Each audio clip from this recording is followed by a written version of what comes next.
Welcome back after Easter vacation to the class of 2023. I hope that it was a rest that was well timed. I think that even what I was sensing going into break, you guys were ready for some time away, and I think that's super important.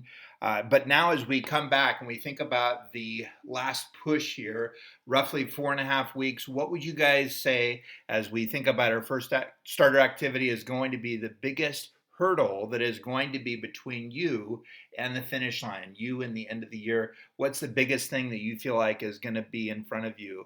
That could be an emotional side, it could be a motivational side. There's a lot of different things that maybe have cropped up, even over the last month. But what would you say the biggest hurdle that is going to be in front of you is going to be? Well, like we said, as we went into break, we tied stuff up, looking at the plague. There's a lot of kind of gross parts that went along with that, obviously, but we're going to begin today looking at the Renaissance. As we think about the Renaissance, there's a lot of really cool parts that we get to explore over the next couple weeks. I really enjoy talking about the Renaissance, and I hope that you guys will too. Just getting to think about more deeply what was happening there within this moment in time. Now, you may or may not be aware of this. First of all, this is going to be a picture from Florence. Not that I took, I wish, but we'll be talking about that building as we get closer or into Florence. But as you guys maybe are aware, the word Renaissance means rebirth in French. Now, we've talked about a couple of renaissances over the year, but as we think about this rebirth, I think that for many people, especially in Europe, you're going to see this now being an opportunity for them to emerge out of the dark ages, especially as we move into this window of time, leaving the lack of learning, leaving the lack of motivation and maybe progress of the Middle Ages, the Dark Ages behind. Now they want to step forward. The Italians use the term for the first time in the 1500s, basically saying that the Greeks and the Romans, those classical civilizations, are going to now be the baseline, the foundation that the people, especially in Italy, are going to be building on, moving away from the Middle Ages. These cultures that seem to get it right, that seem to have a little bit more depth and substance to them. We're going to see this now being a big pushing away from what had been before, especially this now being a bridge in many ways. And especially as we look back, historians have said the Renaissance was this bridge or transition between the Middle Ages, the lack of real motivation, even on the part of most people, to learn and make steps toward learning. We're going to see that being a transition between that time and now the time that we're in. Some people have even dubbed this post-modernity, but this time of the Industrial Revolution and all stuff that you'll learn about next year. Again, a lot of different things that are going to be happening, especially as we get into the 16 and 1700s. But as we think about this, we're going to see this being a big push toward that end. Some other people have said that this is going to be an opportunity for people in Europe, specifically as we're going to look in Italy, to be exploring rational thought instead of it just being about faith and religious ideas. Like we talked about, even within education during the Middle Ages, they started pushing toward this idea of a broader image of what learning was going to be. And we're going to see this now being captured with rational thought, being able to rationally think through what was going to be true, what was going to be different areas that they hadn't explored before. This is going to be a big deal. But as we think about this time, I want to focus a little bit more with you over the next couple days on Italy specifically. Now, as you look at Italy, there's clearly a couple of key city states that are going to be there. As we think about these, we'll be looking a little bit more specifically at three of them. You're going to see the three that we're going to be keying in on, almost making a V. We'll be looking at Venice, we'll be looking at Florence, we'll be looking at Milan. Now, if you were to go to Pisa, I think that many of you guys are aware, you could see the Leaning Tower. That's kind of one of the big draws there. And If you ever go, and I hope I would be the same way, please don't do the typical tourist pose where you're trying to hold up with your hands outstretched the Leaning Tower of Pisa. You're going to look like every single other person. Verona is going to be mentioned in Romeo and Juliet. Stresa is up there at the top. Siena, Rome, obviously, we've talked about a lot of important places as we think about this boot. But as we look at what we talked about going all the way back even to October, September, October, we're going to see Italy having a pretty distinct advantage when we think about the other areas of Europe. So many of those areas had been landlocked that were cut off from seaborne trade, but Italy didn't face that. We're going to see them being connected. The Adriatic is there to their east, so the right of Italy, but even its connection down to the south with the Mediterranean, there's a lot of trade that's coming through there, and we're going to see a lot of the goods coming through that area.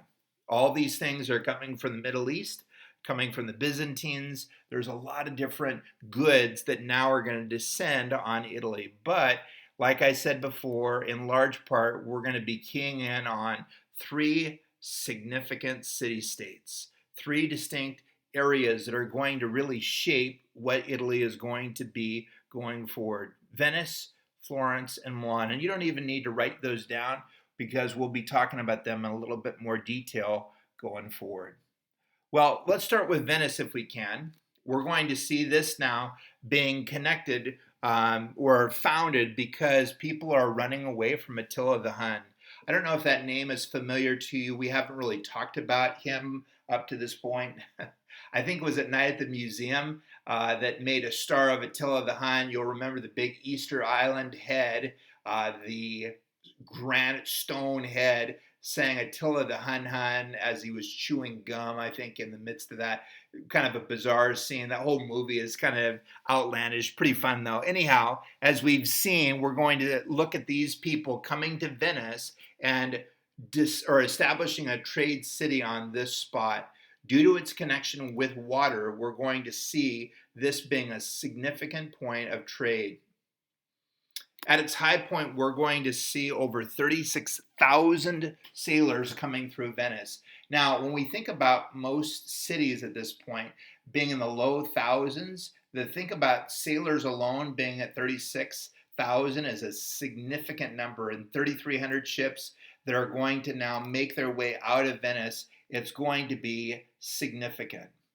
Because of this, we're going to see this being an important place as people are heading east toward the Holy Lands, sailing even that way. They're going to come through Venice, many of them, and this is going to establish this city among the other cities, especially in Italy. Going forward, we're going to see the main part of the government being run by the merchants of Venice. The merchants of Venice. Now, I think that you guys maybe have even heard this title of a Shakespearean play.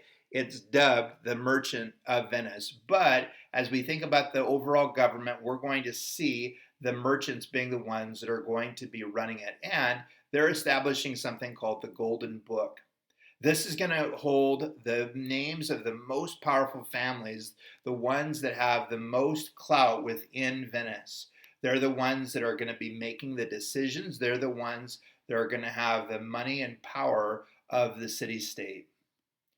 As we think about the overall decision-making group, only the people within the Golden Book can be a part of something called the Great Council.